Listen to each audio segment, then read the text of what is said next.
A project to promote economically viable rubber smallholding in Nigeria is bringing hope and helping farmers turn a new page. It is financed by the Common Fund for Commodities (CFC), Nigeria Federal Ministry of Trade and Investment, and Nigeria Federal Ministry of Agriculture and Rural Development, and supervised by the International Rubber Study Group (IRSG). The project is executed by the World Agroforestry Center and Rubber Research Institute of Nigeria in 5 states of Ogun, Edo, Delta, Akwa Ibom, and Kaduna. These rubber smallholdings have helped in rekindling interest in rubber cultivation. We have designed an agroforestry system where the farmer will be able to plant high value trees, high value crops, either in the periphery of their plantation or in the interrows of their rubber. So by that way, you find that farmers will be able to grow crops that will give them money before their rubber comes into tapping.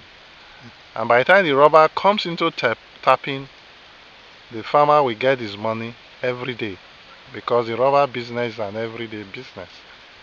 And of course, its peripheral planting, which are high value fruit trees, will continue to give the farmer money for a very, very long time. In fact, for a lifetime.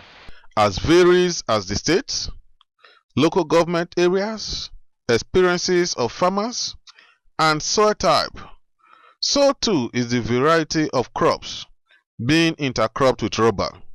I intercropped cassava and plantain because they yield faster than other crops. Like in our zone here, people buy gari here and plantain. You see, melon gives more money than any other intercropping. Like cassava, if you intercrop, if you do any intercropping in cassava, you are still going to wait for 10 months before you can get something. But in case of melon, 2 months and 5 days, you start getting your money. Common plant that we plant is cassava, vegetable leaves, and we plant cucumber, pepper, and garden eggs. Vegetable and the cassava, then they plant, and the pepper, and the water leaf. Cassava, yam, these are the 2 major things that we raise in it. Because in the yam farm, we sell from it and then we use the remaining one for feeding. And and the month of August or June, we plant cassava inside so that to give shade to the rubber when they are young. Because cassava is cassava not they drop the whole leaf we get. That is why it is good to maintain. Even cocoa, we use it to raise cocoa too in this our side. Cassava is good because why? It gives shade at all time. And then when it's not hard, when you are removing it, it does not disturb the root of the rubber. It can't disturb because it bear on the surface of this thing. And then it doesn't gather weed at the bottom. Like on pineapple now, you can gather weed where you cannot, because if chemical touches pineapple, it will condemn the pineapple, but it will still reserve weed within it. Unlike ogede, it's the same thing. So ogede in the dry season, in the rainy season, when rain is much, it doesn't allow the rubber to grow. But in cassava, it gives chance. After the training, I raised about 25,000. No, I raised more than that, but it won't succeed. That the body storm that okay for planting is 25,000. So I planted 5,000 to make sure I know what I produce. So I now sold the remaining 20,000 out at the rate of 90 naira per ton. But this year I've now prepared 40,000, which you see the borders there are budding. So and I intend to plant more this year than last year, and this year I'm going to sell cheaper than last year because I want other people to benefit. The choice of each crop is a well-calculated market-driven strategy to help the farmers raise enough financial resources. Last year, I generated about 2 million naira last year. Apart from the one planted by me, the one sold out is about 2 million naira, which I want this year to be about 4 million if God can help me. That is my focus this year. Immediately is my sure. Even the buyers might have been phoning you. Is your melon ready? Because they have started calling me last week because they know that early April I normally start harvesting melon. My profit margin I realized 510. The first trip I sell 60,000 for cassava. Then for vegetable leaf, I sell it 40,000. Then for cucumber, that cucumber was 30,000. Vegetable is 45, pepper is 20,000.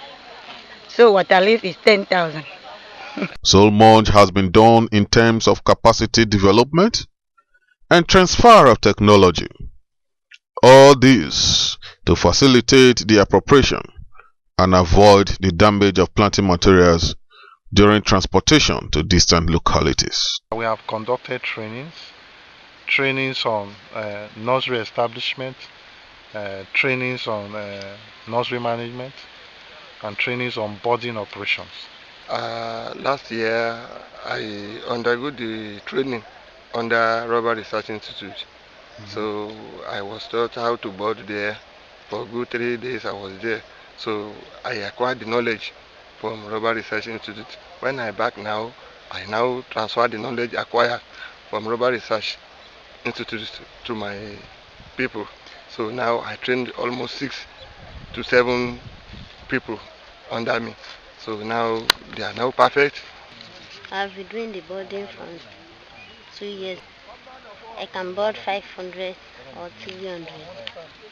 To help farmers raise more monies, they have planted some high-value indigenous fruits and medicinal trees around the farms.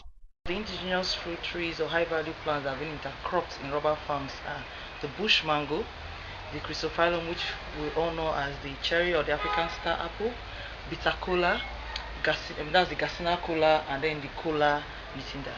These trees are being propagated vegetatively, either through marcots, cuttings, or grafting. And the importance of integrating vegetatively propagated trees is that you have early fruiting, and then you have true to type, unlike when you propagate through seeds. So we've tried different methods of improving these indigenous fruit trees that are on farms now. We have the bush mango, which we call uyo, then the udara, then uyayak, it's a spice. Then we have the local pear, eben. The value of those crops or those plants are very high here. For instance, most of our people eat ogbono, and if we harvest the bush mango and produce the seed, it will give us much money. And the udara is a fruit which people like to patronize. So we collect them, we can sell and get good money. Also the eben, the local pear, people buy it and eat it. So if we sell it, we'll make good money. People patronize. Apart from the one we eat locally for our soup, we also generate revenue from it.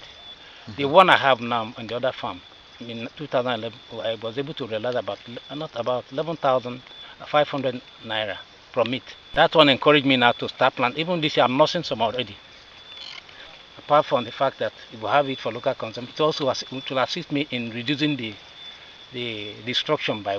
My interest in Avenger is, first of all, in this our area, there is theft of these cash crop trees, but that Avenger is somehow better protected than like this cashew and other trees. So that is why I'm interested in Avenger, because Avenger, it takes time, it's yearly something, and it's always, the market is always there. These farmers successfully combine rubber cultivation and the rearing of many livestock rabbits, snails, and honey to help provide alternative sources of income and for home consumption. We went to workshop at Benin. Then they taught us how to manage it. They gave me 1 male and 2 female. The Rubber Research Institute of Benin, they give me 1 hive and bee suit, all the materials. When I harvest the first one they gave me, so that one motivated me to add more 5 hives by myself. So I have harvested the first one, so that one motivated me to do more. So I have trained other farmers, like 15 farmers or 16. So they have their own hives now. If you are going to do marriage or naming ceremony or any, even though if you want to open a house or any other thing, they used to use it. Even they will find you, even though in the night, if they will come and meet you to buy from you. The project has registered spillover effects. There are many people who are now planting rubber because they were seduced by the successes registered by the project. Piqued interest because I saw what they did in their farm and I was so impressed. So that was what motivated me into it. And moreover, my elder brother, who is Chief Egbune, has been in the system and in the rubber, production of rubber, and we have been benefiting, and that's the family. So as a result, I picked interest in it, and that was what led into my going into rubber planting. Planting rubber in Nigeria, that has lost most of its natural forest, could play a great role in fixing the environmental problems too. By the time these rubbers come into tapping, and by the time you give the rubber another 20 years, it forms what we call a climax vegetation, and that will do a lot to the environment, removing a lot of excess carbon, and so it will help to mitigate climate change. And also, by the time you have more rubber plantation, it will help to preserve our forest, because rubber itself can be used as furniture. You can use it for whatever furniture you want to use it for. So instead of going to the forest to cut down our Iroko trees and mahogany that are not so tender, we can still preserve them and use the rubber, especially as we are trying also to introduce the latex timber clone, where you will tap for about 20-25 years and you cut down to have furniture. You do another replanting. From every indication, the project is transforming the lives of rubber farmers with trees, and there is no doubt Nigeria is on a good footing. I'm looking towards a time when the landscape, if you look at the landscape, you see wide palms all over the place. I'm looking at the time when some of those areas, like we're already seeing the farms, will be covered by rubber plantation. I think the future is bright for the crop.